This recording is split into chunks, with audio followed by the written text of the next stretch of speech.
Okay, so yeah, it's really aggressive out there, highly energetic, and so everything is coming out. And so I know I focused on the skinny kids as immunocompromised because they don't have enough fat on their body. They don't have enough substance, even muscles on their body. But that's not the only ones that are going to be a sitting duck in this environment, especially with climate change and particle acceleration. It's also the muscly kids with that are athletic, that are hardly have any fat on their body. And so when you're athletic, you have to have a very quick reaction time. And so like with ballet, you hardly have any fat. You're all muscle, so you can do your ballet stuff. When you're dancing out there, you have to have any fat on your body, only muscles, but you're supposed to be slim. Then you have those that are football players, potentially even basketball players, hockey players, soccer players, football players. And they're full of muscle. So much muscle, hardly any fat. You think they're going to survive an aggressive environment such as this when they have quick reaction times and they have basically a closed system because that's what they condition their body for, is to remedy away mucus and close up the body using cough suppressants, mucus suppressants, Imodium AD, not wanting to do any diarrhea, have digestive issues, taking Pepto-Bismol and all the things over the counter. Even the athletes, the weightlifters, lifting weights. Can you imagine those that are lifting so much weights right now? And they don't have hardly any adipose tissue and immune system to help them block against all the different microbes that could potentially take over. There are some cultures that are mostly muscle out there that have issues with hypertension, issues with cardiovascular issues, the cardiovascular system. I mean, this is where now we have to look at culturally in the dance and sports industry, in the weightlifting industry, what we are potentially exposing our children to. So it's not just the skinny kids that I was focusing more on, but it's also the athletic children. And they also have predisposed issues. They've inherited their parents' heart issues. They've inherited their parents' neurological issues. They've inherited their parents' nervous system issues. They've inherited their parents' digestive issues. They've inherited their parents' integumentary system issues, the hair, skin, and nails issues. And so literally it's the skinny kids, the muscular kids, the athletic kids, as this environment increases in its acceleration and more symptoms come up and more people are taking things to stop the symptoms or taking food away from not only themselves, but they're also their children. So even the athletes are in danger. But we already knew this, but we knew how the system spun. The athletes dying on the field, they blamed it on the V's. That, again, like I said, was a very convenient scapegoat to misdirect you away from the root issue, which was not only starvation, but people that don't have enough immune system, called fat, adipose tissue.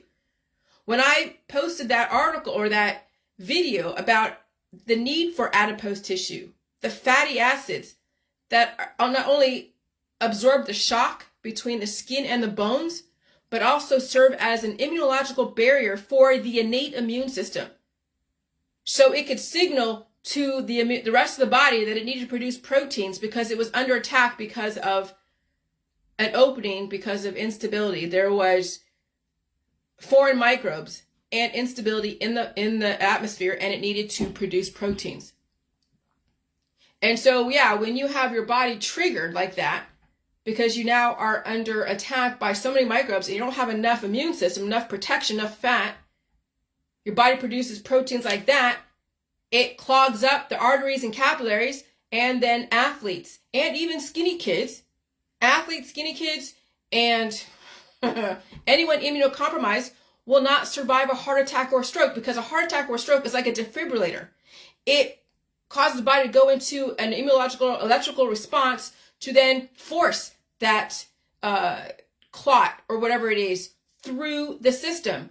And it's like like having your own defibrillating system, the electrolytes. But if you faint from a heart attack or a stroke, that's when they have to go get those defibrillators and recharge the system to get the heart pumping again, to push everything through.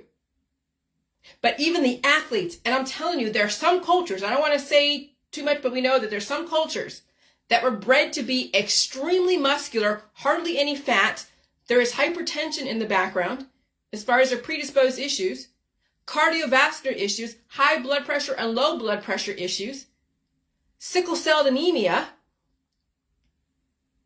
And they are the ones that need to relax the most, pull out the programming, eat all food, and figure out how to redirect their future. But again, we're seeing people that don't understand what the situation is. The climate has changed astronomically. And then we have the climate change deniers out there that say, oh no, climate hasn't changed. When it has. That was another propaganda, another misdirection, another campaign to have people fighting over whether or not we're in climate change or not. And so as the particles are accelerating, and no one in the worlds of the athletes world and the diet worlds have changed the way they do things, and they're forcing their kids out there on the football field, the soccer field, the weightlifting field, the ballet field, all the different sports things in such an aggressive environment, and on top of predisposed issues, you think there's going to be a high survival rate? No, you're going to be seeing kids and adults in the sports industry dropping like flies, as if you've been seeing it already, but they've been blaming it on the V's. And so, yeah, it's not just the skinny kids out there that are going to be a sitting duck.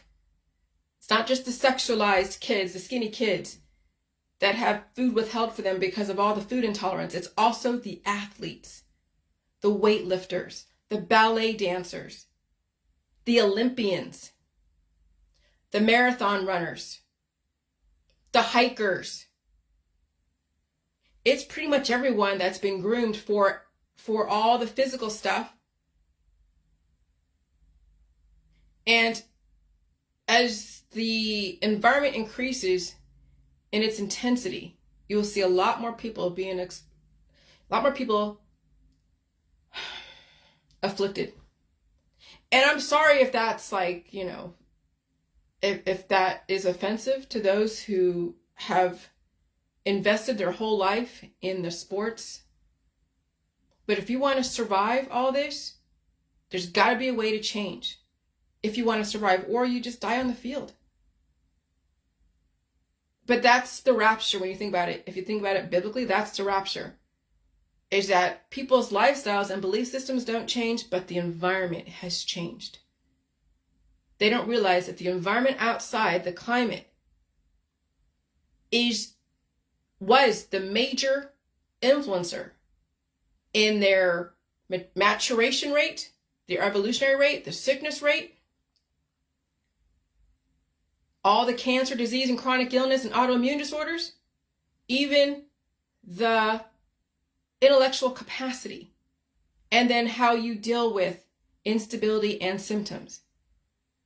And so when you're told, yeah, climate change is going to happen, and then someone tells you, oh no, they're just a lie, they're just trying to control you and keep you at home in 15-minute cities and 20-minute countries, and you have all those campaigns that were purposely put out there to distract you, and then you don't know what is what, you're still going to do the same thing over again, still invest in sports, in diets, in detoxes, and all that. You're not going to change. The environment has changed aggressively, and then we have people falling out left and right.